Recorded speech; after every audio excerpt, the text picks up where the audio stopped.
13절에서부터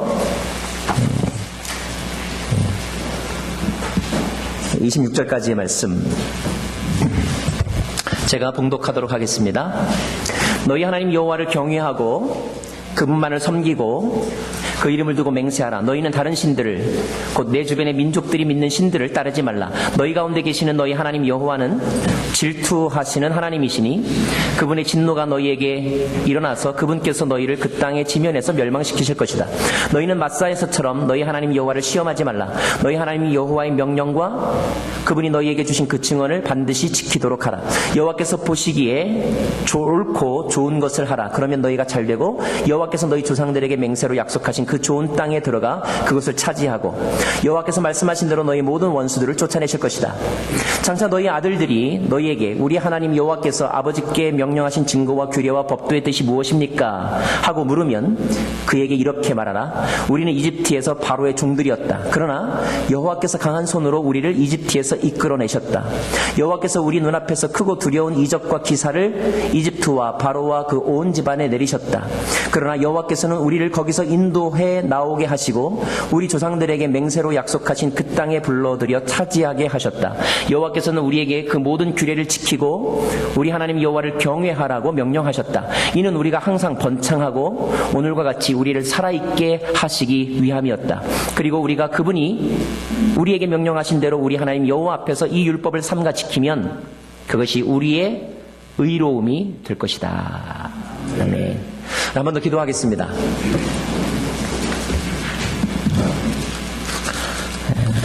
때로는 꿈과 계시로, 때로는 사건으로, 때로는 기록된 말씀으로 우리에게 찾아오셔서 우리에게 들어야 될 메시지를 전하시는 하나님 아버지, 오늘도 우리들이 기대함으로 또 겸손함으로 주의 말씀을 읽고 듣고 또 배우려고 합니다. 성령께서 친히 풀어주시고 기억나게 해주셔서 우리의 삶에서 적용되고 또 말씀의 능력을 경험하는 저희들이 되게 하여 주옵소서. 인터넷과 또 CD를 통하여 이 말씀을 듣는 이들에게도 동일한 은혜가 넘쳐나기를 소망합니다. 예수님 이름으로 기도합니다. 아멘.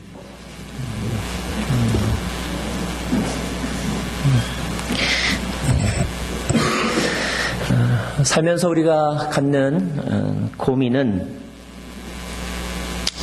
해도 안 되는 일이 있다는 것입니다.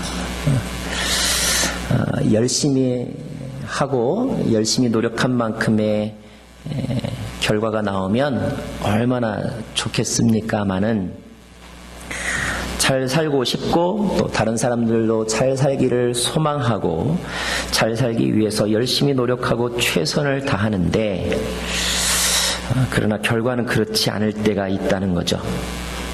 어떤 경우에는요, 잘하려고 하는 것이 더 일을 그르치는 경우도 있어요.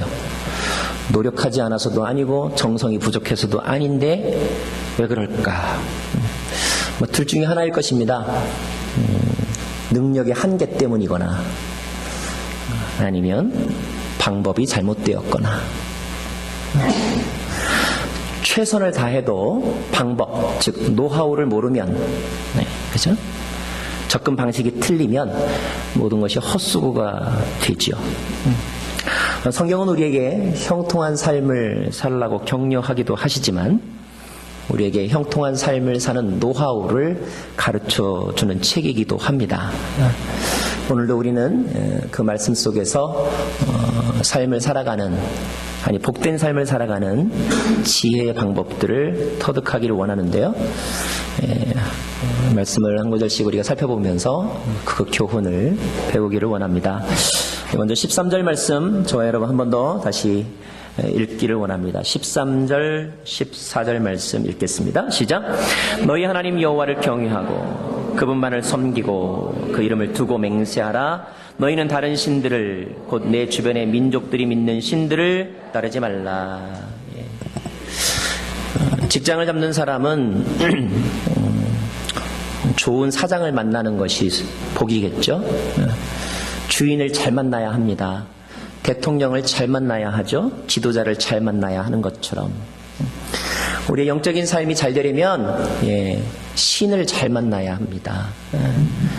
어떤 신을 만나느냐? 사실 어떤 신이라는 질문도 틀린 거죠. 참 신은 한 분밖에 없으니까요. 나머지는 신의 형상을 가지고 있지만 사실 껍데기에 지나지 않죠. 우리의 인생이 잘 되려면 여호와를 만나야 합니다. 여호와를 섬기는 것이 우리가 삶에서 형통한 그리고 창조의 목적대로 사는 비결이라고 성경은 창세기에서부터 계시록까지 우리들에게 가르쳐주고 있죠. 그런데 특별히 오늘 말씀에 그 여호와를 섬기는 데 있어서 우리가 가져야 될 태도를 우리에게 설명해주고 있는데 그 표현은 바로 이것입니다. 너희 하나님 여호와를 경외하고, 경외라는 단어가 있고요. 그분만을 섬긴다. 그분만이라는 단어가 있습니다. 경외한다는 말이 무슨 뜻일까?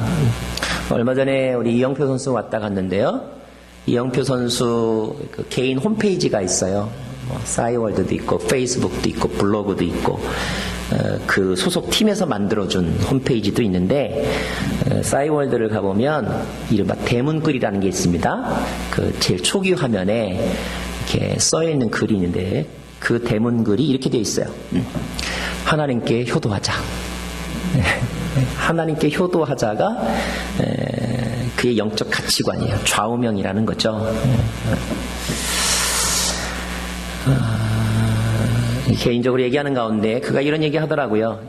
하나님이 자신의 인생 가운데 찾아오셔서 말씀하시거나 하신 일들을 돌아보면 너무너무 어메이징, 놀랍고 그리고 thankful, 너무너무 감사하대요. 근데 감사하는만 있는 게 아니고 어떤 때는 참 하나님이 무섭다라는 생각도 든대요. 저도 간밤에 그런 감정을 느꼈는데요. 제가 요즘 밤에 잠을 잘 못 자고 있는데 하나는 시차 때문이고 하나는 고민이 많아서이고 뭐 그렇습니다. 보통 한 12시나 어떤 때는 한 2시쯤 일어나서 교회 와서 그때부터 이렇게 지내곤 합니다. 말씀을 준비하고 있었는데 새벽 한 4시, 정확하게 4시 42분. 4시 42분에 띵동 하고 전화기 메시지 알림벨이 딱 울린 거예요. 그래서 이 시간에 사실 메시지를 보낼 사람이 없잖아요. 다들 잠들고 있는 시간인데. 또 서울에 있는 분들도 대충 시간은 알기 때문에 그렇게 막 이렇게 밤낮 안 가리고 메시지를 보내시지는 않거든요. 메시지가 딱 왔어요. 메시지의 내용이 무엇이냐 하면 목사님 제가 기도하고 있습니다.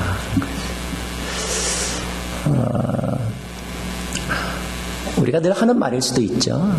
그런데 그 순간에 그 메시지를 받으면서 제가 소름이 끼치는 것을 경험했어요. 너무너무 정확한 시간에 더 필요한 때에 하나님께서 저에게 하시는 말씀이구나.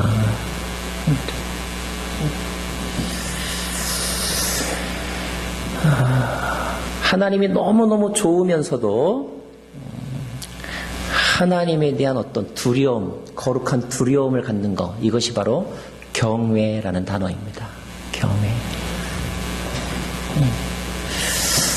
하나님은 우리에게 여호와를 경외하고, 다시 말하면 여호와를 기뻐하면서도 그분을 두려워하라라고 말씀하고 계시고요.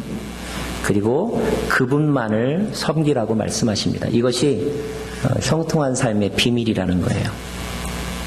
만약에 우리가 그분만을 섬기지 않고 그분 이외에 다른 신들을 섬기면 어떻게 되는가? 15절 말씀이 그 질문에 대한 답이 됩니다. 15절 말씀 같이 읽을까요? 너희 가운데 계시는 너희 하나님 여호와는 질투하시는 하나님이니 그분의 진노가 너희에게 일어나서 그분께서 너희를 그 땅의 지면에서 멸망시키실 것이다. 질투라는 단어가 나오고 질투하시는 하나님이라는 표현이 나옵니다. 보통 우리가 질투라는 단어를 쓸 때는 부정적인 의미의 단어들과 함께 써요. 시기하지 말고, 미워하지 말고, 질투하지 말고, 원망하지 말아라. 되게 다 부정적인 감정으로 표현되잖아요.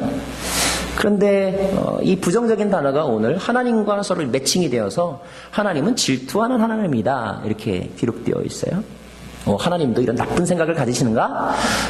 여러분 그런 뜻이 아니고요. 이때 하나님이 가지고 있는 이 질투의 감정은 인간들에게 설명하기 위해서 이제 차용한 용어인데, 빌려 쓴 용어인데, 인간들이 예를 들어서 내 친구가 있는데 친구가 갑자기 다른 단짝 친구, 내 단짝 친구가 남자 친구가 생기는 게 싫어가지고 막 미팅 나갔을 때 옆에 가서 막 고춧가루 뿌리는 그런 것하고는 다른 거예요. 예를 들면 올림픽 출전 티켓을 놓고 서로 경쟁하는 라이벌이 있는데 저 사람이 올림픽 출전권을 딸까봐 그 실력을 질투해서 사람을 써가지고 테러를 가하는 예전에 그런 선수가 있었죠. 그런 것과는 다른 겁니다, 여러분. 목사하고 성도 사이에 나하고 목사하고만 친해야 되는데 저 사람이 목사하고 친하네. 그래서 그 사람에 대해서 질투의 마음으로 막 안 좋은 이야기를 하는 것, 이런 것하고는 다른 거예요. 여기서 질투하시는 하나님이 갖는 진노라고 하는 것은 이런 것입니다.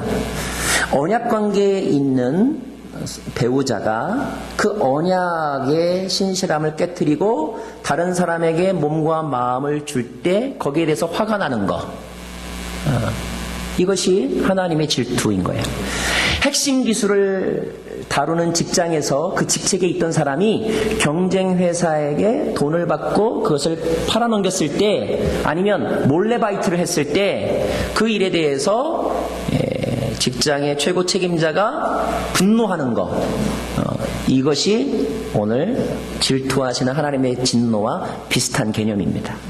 다시 말하면 하나님의 백성이 하나님과의 언약 관계에 있음에도 불구하고 헛된 우상에게 마음과 영혼을 빼앗길 때 그것을 용납하지 않는 하나님의 속성, 이것이 하나님의 질투라는 거예요. 자, 우리가 하나님을 섬기지 아니하고 다른 신들에게 마음을 빼앗겨 버리면 하나님은 그것에 대해서 분노하신다는 것입니다. 그러면 우리는 이런 생각을 할 수 있죠. 왜 그런 짓을 하나? 그죠? 사실 그런 짓을 하는 사람들이 있잖아요. 그죠? 왜 그런 짓을 하나? 욕심 때문이겠죠? 또 하나는 그래도 괜찮겠지라는 생각이 있기 때문인지도 모르겠어요. 하나님 마음이 좋으시니까 참겠지. 가끔 가다 보면 은혜를 이용하는 사람들이 있거든요. 배우자를 철석하게 믿어주는데 그 믿음을 이용하는 사람들이 있어요. 내가 너무 참 사람이 마음이 착하고 선한데 그 선하고 착한 것을 감사하고 거기에 마땅하게 반응하는 것이 아니라 그것을 이용해서 남용하는 사람들이 있지요. 여러분, 착한 사람이 화나면 더 무섭다는 말 있지요. 사랑이 많으신 하나님이 진노하면 더 무서운 거, 그걸 모르기 때문에 그런 행동을 우리들이 하는 것 같아요. 하나님은 그렇게 하지 말라고 말씀하십니다. 하나님에 대해서 사랑하는 마음과 더불어 조심스러워하는 마음, 두려워하는 마음을 함께 가져야 한다는 거예요. 다른 곳에 마음을 빼앗기지 말라는 것입니다. 그래야 여러분이 잘 되고 하나님이 여러분을 도와주신다는 거예요. 따라하겠습니다. 경외합시다. 그분만을 섬기는 저와 여러분 되기를 바랍니다. 두 번째 오늘 말씀해 주는 교훈은 16절부터입니다. 16절과 17절 말씀 함께 읽습니다. 시작. 너희는 마사에서처럼 너희 하나님 여호와를 시험하지 말라. 너희 하나님 여호와의 명령과 그분이 너희에게 주신 그 증언을 반드시 지키도록 하라. 여기 여호와를 시험하지 말라는 말이 있습니다. 시험하지 말라. 테스트하지 말라는 거예요. 이 말씀의 배경이 되는 사건은 모세가 설교를 하고 있는 지금의 시점에서 39년 전의 일입니다. 그들이 출애굽하여 홍해를 건너고 신광야를 거치고 르비딤이라고 하는 곳에 진을 쳤을 때의 일이었는데, 날씨가 너무 덥고 그리고 사막을 걷다 보니까 그들이 마실 물이 없어서 힘들었죠. 그래서 이제 물을 요구하게 되는데 모세에게 찾아와서 혹시 물 좀 있습니까? 물 좀 주시죠. 예. 제가 정말로 참을 수가 없습니다. 너무너무 힘이 듭니다. 좀 어떻게 좀 해봐 주시죠. 왜 달라는데 안 된단 말입니까? 이렇게 단계를 거쳐서 요구한 게 아니라 처음부터 대뜸 와가지고 버럭 화를 내는 거예요. 물 달란 말이야! 하고 소리를 지르면서 윽박질렀다 이것입니다. 그러한 백성들의 태도를 출애굽기 17장에 보면 하나님께서 어떻게 그들의 속마음을 드러내시냐면 그들이 이런 마음이었다는 거예요. 여호와께서 우리 가운데 계신가 안 계신가 한번 보자. 다시 말하면 하나님이 사랑이 많다는데 사랑하나 안 사랑하나 한번 보자. 하나님이 능력이 많다는데 능력이 진짜 있나 없나 한번 보자. 이런 마음으로 하나님에 대해서 테스트했다는 것입니다. 물론 우리도 가끔 이와 비슷한 행동을 할 때가 더러 있습니다. 하나님 이 길을 가야 되는데 이 길을 가야 됩니까? 말해야 됩니까? 좀 사인을 보여주십시오. 하나님이 나를 사랑한다면 내일 몇 날 몇 시 어디에 뭐가 있게 해주십시오. 요거 있으면 그런 줄 알고 없으면 아닌 줄 알겠습니다. 뭐 이렇게 기도를 가끔 할 때가 있지요. 그런 것도 하지 말라는 거예요. 가능하면 안 하시면 좋습니다. 마음속에 그렇게 하면 안 된다는 것을 어렴풋이 알고 있으면서도 혹시나 하는 마음으로 찔러보는 것, 이것이 바로 하나님을 테스트하는 것인데, 하나님의 인내심을 테스트하다가 큰 코 다친 사람들이 성경에 벌어 있죠. 그렇게 하지 말라. 하나님의 정의로우심을 시험하지 말라는 것입니다. 안 그래도 이래도 여기까지는 참겠지. 별일이 없을 거야. 이런 마음으로 하나님의 의도와 하나님의 속성을 자의로 해석하는 것, 그리고 찔러보는 것, 그렇게 하지 말아라. 그렇게 하죠. 그러면 시험하지 말고 뭐 해야 되느냐? 시험하지 말고 해야 될 것은 17절인데 너희 하나님 여호와의 명령과 그분이 너희에게 주신 그 증언을 반드시 지키도록 하라. 다시 말하면 시험하지 말고 순종하라. 하나님은 우리의 시험의 대상이 아니라 믿음의 대상이다. 순종의 대상이라는 것입니다. 물론 아무것도 모를 때는 그리 할 수 있겠죠. 그러나 하나님이 이미 확실한 증거를 보여주셨음에도 불구하고 더 이상 이것 말고 더 어떻게 확실하게 내 증거를 너에게 말해주랴 라고 할 만큼 분명한 삶의 증거와 은혜의 사인이 있음에도 불구하고 늘 이렇게 의심하는 마음에 빼앗겨서 자꾸만 뭔가를 요구하는 것, 그것이 하나님을 시험하는 것인데, 그것은 하나님과 누려야 될 친밀함을 스스로 저버리는 것, 하나님의 은혜의 밥그릇을 스스로 차버리는 것과 마찬가지라는 것입니다. 이미 주신 은혜, 이미 하신 말씀에 대해서 자꾸 이렇게 들추어보지 마시고요. 신뢰하시고, 부족한 것은 말씀이 없는 게 아니더라고요. 우리 안에 말씀이 없는 게 아니라 믿음이 없는 거지. 말씀은 늘 우리 가운데 있었고 하나님의 응답도 이미 있었죠. 그것에 대한 우리 믿음이 없어서 우리가 그 능력을 놓치는 것입니다. 세 번째 노하우는 무엇이냐? 18절 말씀 읽겠습니다. 18절 시작. 여호와께서 보시기에 옳고 좋은 것을 하라. 그러면 너희가 잘되고 여호와께서 너희 조상들에게 맹세로 약속하신 그 좋은 땅에 들어가 그것을 차지하고 여호와께서 말씀하신 대로 너희 모든 원수들을 쫓아내실 것이다. 그랬습니다. 자, 옳고 좋은 일을 하라는 거예요. 근데 옳고 좋은 일을 하라가 여기서 중심, 메인 센텐스가 아니고 사실 그 앞에 있는 표현이 더 중요합니다. 여호와 보시기에. 여호와 보시기에. 여러분 직장 생활하면서 여러분이 어떤 기한서를 써서 냈을 때 여러분의 그 기한서의 생각과 결재권자의 생각이 딱 일치하면 얼마나 좋겠어요. 고민 없이 사인, 그 다음에 예산 집행, 그리고 여러분이 기대했던 어떤 결과, 승진 착착착착 되면 참 좋겠죠? 여러분의 생각과 여러분이 함께 살고 있는 가족, 배우자의 뜻이 일치하면 얼마나 좋겠어요? 이건 뭐 싸울 필요가 없어요. 고민할 필요가 없어요. 그런데 살다 보면 그런 순간보다 아닐 때가 더 많아요. 생각의 차이가 있기 때문이고 경험이 다르기 때문이고 가치관이 다르기 때문이고 욕구가 다르기 때문에 내 생각과 그 사람의 생각이 다를 때가 많이 생겨난다는 거죠. 그렇게 되면 우리는 이제 갈등하게 됩니다. 갈등하게 돼요. 얼른 포기하면 쉽겠지만 또 포기가 그렇게 쉽나요? 왜? 내가 그것을 생각해낼 때까지는 얼마나 나름대로 고민을 많이 했겠어요. 그것이 옳다라고 하는 자기 정당성이 부여되니까 말로 나왔는데 그 내가 그렇게 힘들게 고민해서 나온 말이 의견이 서로 다를 때 그러면 또다시 이제 우리는 다시 또 갈등과 고민을 해야 되는 거죠. 불편함을 경험하게 됩니다. 가능하면 이렇게 둘 다 해도 되거나 아니면 순차적으로 하면 얼마나 좋겠어요.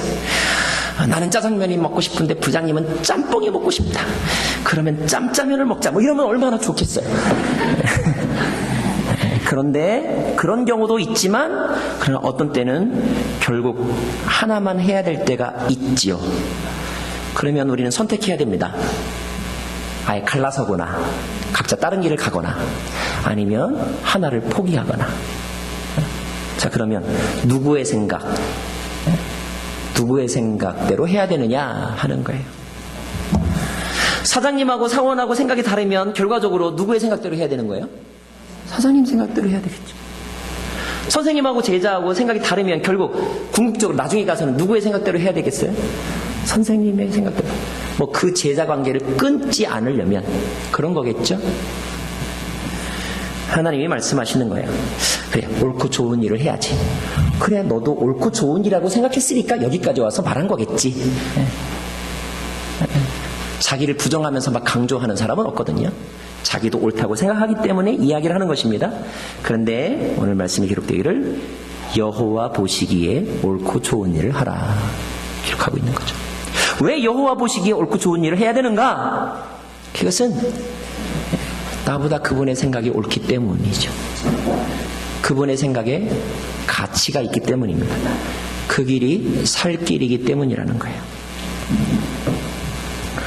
성숙한 사람, 지혜로운 사람은 확신을 가지고 거기에 최선을 다하면서도 항상 이런 질문을 자기에게 던지죠. 내가 생각한 것이 틀릴 수도 있어. 틀릴 수도 있어. 이 생각을 한 번쯤 자기 성찰의 시간을 통하여서 갖는 것입니다. 돌아보는 거예요.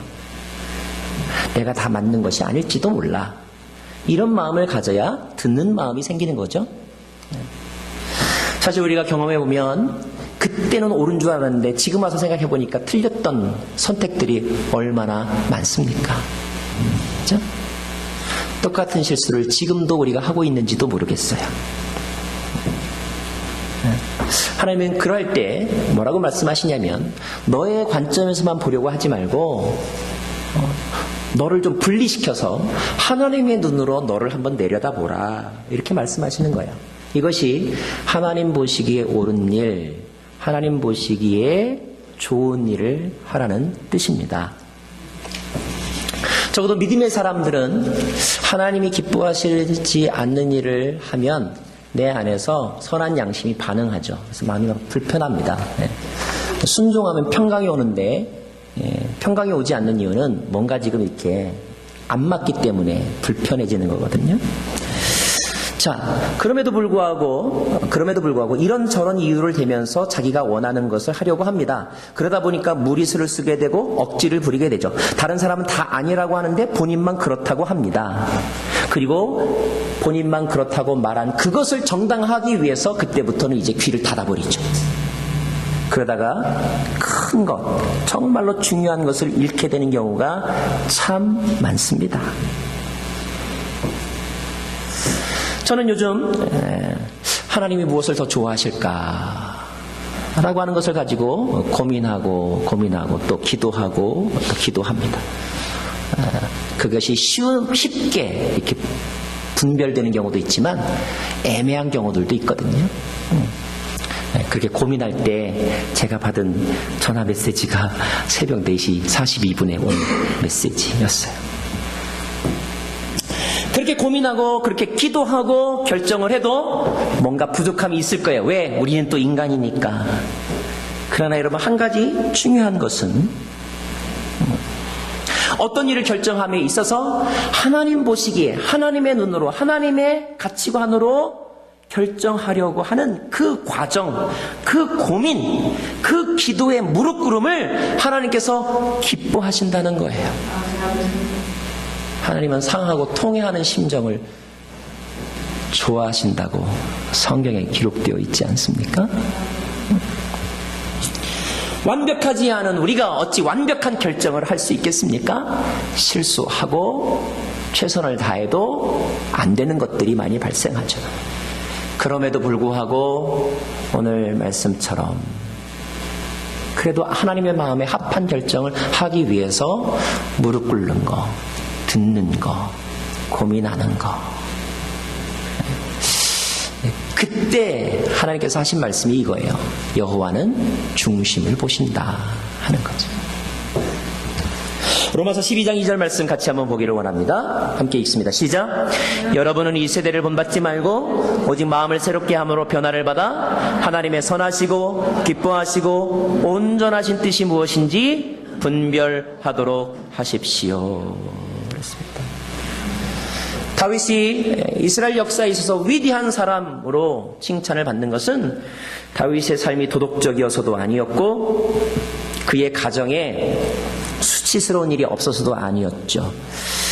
그의 선택이 늘 올바랐던 것만도 아니었습니다. 그럼에도 불구하고 그가 하나님의 은혜를 누릴 수 있었던 것은 그가 그래도 하나님의 마음에 합한 삶을 살려고 몸부림쳤다는 것이죠. 이 시대에 하나님께서 저와 여러분에게 그것을 원하실 것입니다. 시인의 노래처럼 잎새에 이는 바람에도 가슴 떨렸던 그런 고민과 고뇌와 그리고 갈등과 고민.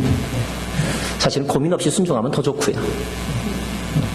고민 안 해도 될 걸 우리는 너무 고민하는 경우가 참 많잖아요. 그러나 어떤 순간 그런 때가 온다면 그래도 최선을 다해서 하나님 보시기에 하나님의 눈으로 자기를 살필 수 있는 그런 용기, 지혜 있기를 간절히 바랍니다. 네 번째로 주시는 교훈은 20절부터의 말씀인데 같이 읽을까요? 시작. 장차 너희 아들들이 너희에게 우리 하나님 여호와께서 아버지께 명령하신 증거와 규례와 법도의 뜻이 무엇입니까? 하고 물으면 이렇게 답하라고 기록되어 있습니다. 가끔 자녀들이 우리들에게 물어볼 때가 있다는 거예요. 아빠 왜 교회 나가야 돼?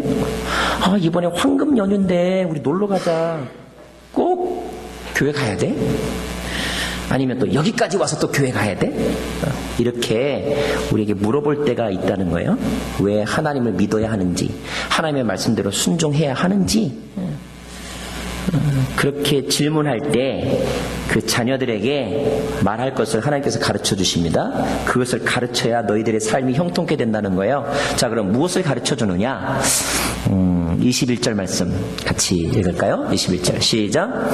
그에게 이렇게 말하라. 우리는 이집트에서 바로의 종들이었다. 예, 우선 먼저 바로의 종들이었다는 과거를 가르쳐 주라고 말하고 있습니다. 우린 되게 자녀들 앞에서 좋은 기억만을 이야기하려고 하죠. 나쁜 기억이나 또 부끄러운 과거는 잘 얘기 안 합니다. 뭐 아빠가 공부를 못해서 재수했다? 이렇게 잘 말 안 하죠. 예, 엄마에게 전과가 있다. 나 별이 3개야, 엄마가.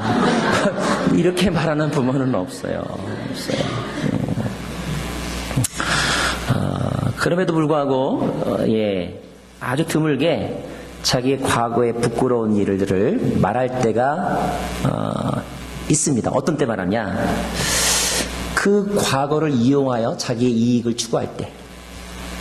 그래서 우리가 이렇게 서울에서 이렇게 지하철 타다 보면 여러분 안녕하십니까? 저는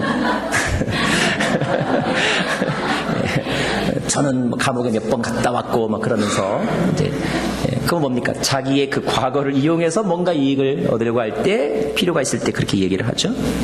또 하나는 그 과거를 극복했을 때 오히려 그 과거 때문에 내가 오늘 잘 되었을 때 그때 이제 우리는 과거를 이야기하는 거죠. 여러분도 오늘 집에 가서 자녀들에게 말해줘야 될 진실 과거가 있죠. 네. 자녀들에게 얘야 원래 엄마는 이 얼굴이 아니었어 이렇게 진실을 말해줘야 되죠. 하나님이 말씀하십니다. 뭐라고 말씀하시냐면 자녀들에게 우리는 옛날에 종이었다. 종이 여러분 지금 예를 들면 뭐 이렇게 가사 도우미와는 다른 차원의 직책이잖아요. 이때의 종은 그렇죠. 사람으로 취급도 받지 못했던 그런 과거입니다. 그런데 그 과거를 숨기지 말고 말하라는 거예요. 이 과거를 숨기지 말고 말하라는 것은 이미 무엇을 전제로 하고 있습니까? 이미 너가 그런 과거를 말해도 될 만큼 너는 지금 달라진 삶을 살고 있다는 것을 전제로 하고 있는 거예요. 그리고 너의 그 과거가 오늘의 너를 있게 하는데 오히려 유익했다는 것을 전제로 해서 이미 하나님께서 말씀하고 계신 것입니다. 자, 왜 그거를 숨기지 말고 말해야 되는가? 그 이유는 우리로 하여금 교만하지 않게 하기 위해서인 거예요. 우리가 어려웠던 때 아니면 잘못된 행동과 선택으로 스스로를 망쳐버렸던 때 그런 때가 있었다는 것을 기억함으로써 열등감을 심어주려고 함이 아니라 우리가 얼마나 연약한 존재인지 잊지 말라는 뜻입니다. 너 요즘 잘 나가고 있냐? 그래, 너 요즘 잘 나가서 매일매일 막 돈을 포대자루에 걸어모으듯이 돈을 벌고 있지만 그러나 너는 여전히 사업에 실패할 수 있는 자이고 이것을 잊지 말라는 거예요. 너 지금 자녀 앞에서 도덕을 말하고 있냐? 너는 여전히 위기가 닥치면 너도 모르는 사이에 거짓말을 할 수 있는 자이고 네가 지금 결혼하는 사람에게 결혼 생활의 윤리에 대해서 설명하고 있느냐? 너는 여전히 한눈을 팔 수 있는 그런 가능성이 있는 자이고 자녀들에게 너 왜 학교에 시험에 떨어졌니? 너 왜 공부를 그것밖에 못하니? 라고 말하고 있느냐? 너도 여전히 시험에 떨어질 가능성이 있는 자이다. 그거 잊지 말아라. 그래야 네가 겸손해진다. 하나님은 겸손한 자에게 복 주시지 교만한 자의 손을 들어주지 않으신다. 너는 원래 종이었다. 너는 원래 사기치던 놈이었다. 그런데 네가 오늘 이렇게 지금 하늘을 우러러 살고 있는 것이다. 너는 언제든지 그렇게 될 가능성이 있다. 잊지 말아라. 현재에 대해서 감사하기 위해서 과거를 말하라는 것입니다. 여러분 혹시 요즘 여러분의 오늘의 삶에 대해서 막 불평, 만족이 없고 해피하지 않으십니까? 그럴 만한 이유가 있겠죠. 해피해지시길 바라고 그래서 여러분의 소원과 또 바랬던 것들이 채워지기를 바랍니다. 그런데요 여러분 그냥 너무 그 불평하는 것에 막 모여가지고 그냥 얼굴 인상 찌푸리지만 마시고 한 번쯤 심호흡을 가다듬고 한 번쯤 한 발짝 물러서서 한번 이런 질문을 해보세요. 그래도 이게 없다면 어떻게 했을까? 자동차가 가다가 섭니까? 그래도 한번 이렇게 말해보세요. 이것마저 없다면 걸어갈 거 생각해보세요. 깜깜합니다. 컴퓨터가 너무 느려가지고 막 속이 터지십니까? 그래도 이거 없었던 때를 생각하고 보면 우리는 사실 불평할 게 없는 거예요. 분에 넘치는 삶을 살아가고 있는 거죠. 감사를 잃어버린 것은 옛날을 잊어버렸기 때문에 그렇죠. 하나님께서 너는 종이었다는 사실을 기억하라고 그리고 그것을 자녀들에게 가르쳐주라는 거예요. 그러나 종의 의식을 가져라고 그것을 가르치는 것이 아닙니다. 우리가 그만큼 연약한 존재이며 가치 없는 존재였으며 실수하는 존재였다는 사실을 잊지 말고 지금도 깨어 조심해야 되고 자기를 살펴야 된다는 것을 그리고 오늘의 삶에 대해서 감사하는 마음을 갖는 것이 더 우선이라는 것을 강조하기 위해서이지요. 또 하나 뭐라고 말씀하고 있냐면 우리 21절 말씀 다시 한번 읽을까요? 시작. 그에게 이렇게 말하라. 우리는 이집트에서 바로의 종들이었다. 그러나 여호와께서 강한 손으로 우리를 이집트에서 이끌어내셨다. 사람들이 자신의 고생담을 이야기할 때가 있어요. 나 군대 있을 때, 나 이미 나서 초창기에 얼마나 고생했는지를 이야기하죠. 그리고 오늘의 자기를 이야기합니다. 근데 그 얘기를 가만히 들어보면 자기 잘났다는 뜻이죠. 내가 이렇게 고생했는데 내가 이렇게 고생이 힘들게 노력해서 오늘 이만큼 왔다 이거예요. 결국 자기가 주인입니다. 자기.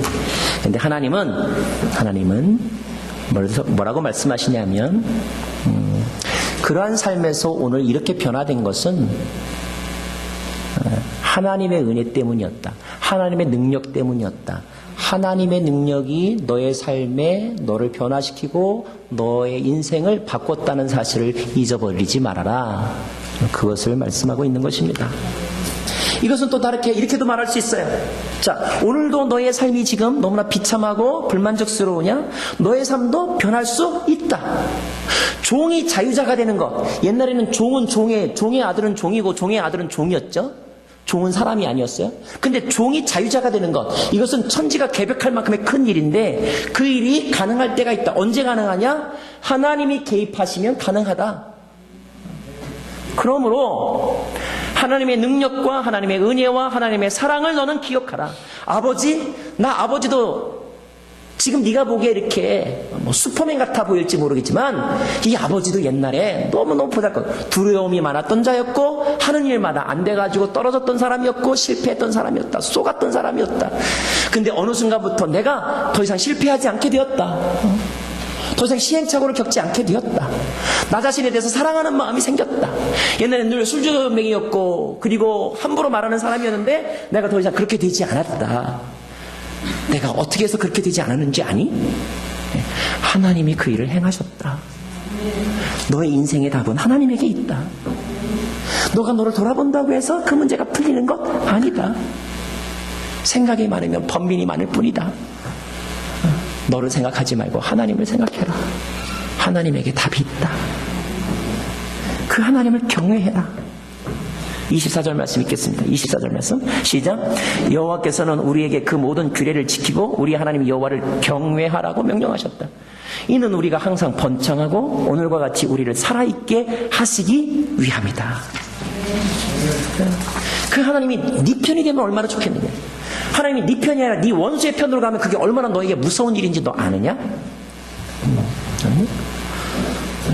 골을 잘 넣는 골잡이가 우리 편에 있을 때가 복이지 그 골잡이가 다른 편으로 스카웃돼서 가면 우리에겐 재앙이잖아요. 하나님이 내 편인 것이 중요하죠? 아니, 더 중요한 것은 내가 하나님 편에 서 있어야 되죠.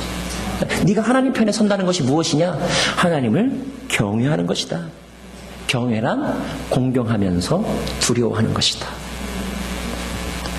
경외하는 사람에게 어떤 일이 생기는가? 잠언 22장 4절 말씀 함께 읽겠습니다. 시작. 겸손하고 시작. 겸손하고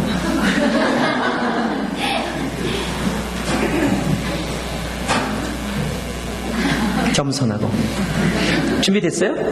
아, 그래요? 하나님 어떤 일을 하시는지 여러분에게 보여드릴 영상이 준비가 됐대요. 네, 한번 보시죠.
영상은 원래 베어라고 하는 영화, 제 기억으로 약 97년도인가 개봉됐던 영화인데, 이 영상 클립을 원래 제일 처음 사용했던 것은 오늘 위해 열린 예배여서였었어요. 네.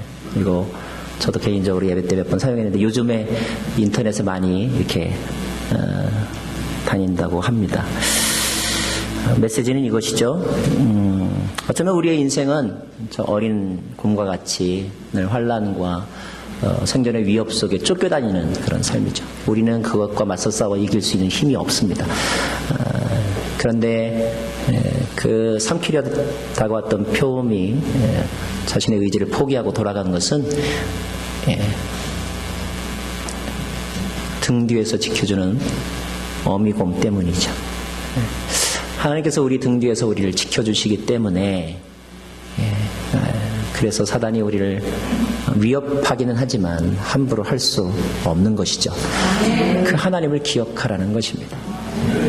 그 하나님의 위대하심을 의심하지 말라는 것입니다. 그 하나님의 위대하심을 전능하심을 테스트하지 말라는 거예요. 그 믿음 안에 거하는 것. 그럴 때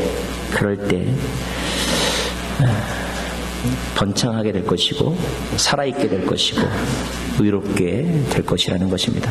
잠언 22장 4절 말씀에 기록하기를 겸손하고 여호와를 경외하는 사람은 부와 명예와 생명을 얻게 된다고 했습니다. 시편 25편 12절 말씀에 여호와를 경외하는 사람에게는 택할 길을 가르쳐 주신다고 했습니다.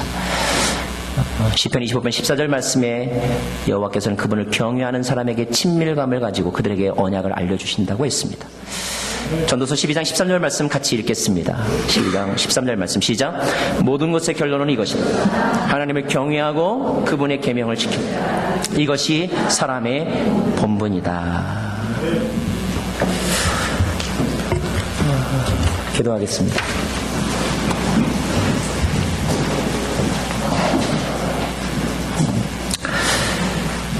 아름답고 놀라운 주 예수, 말로 다 헤올 수 없네. 그 측량할 수 없는 위엄, 그분과 같은 분은 없네. 주님 앞에 내가 서 있네. 주님 앞에 내가 서 있네. 주를 경외함으로 서 있는 자들에게 그런 은혜를 주심을 우리가 고백했으면 좋겠습니다. 함께 기도할 때 하나님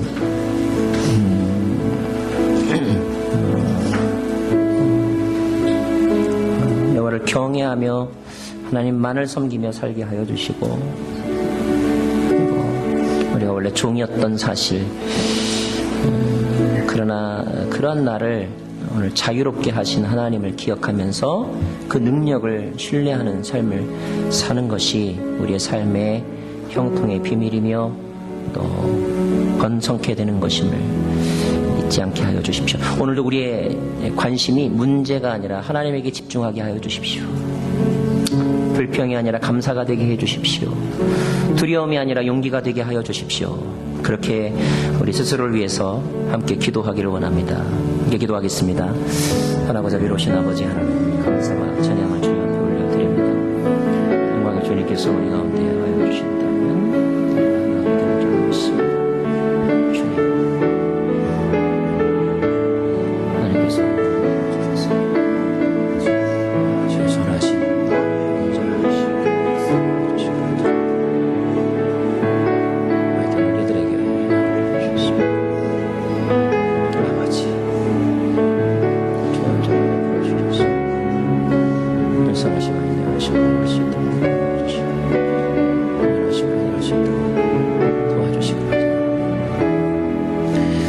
찬양하며 기도하고 기도하며 찬양하겠습니다. 아름답고 놀라운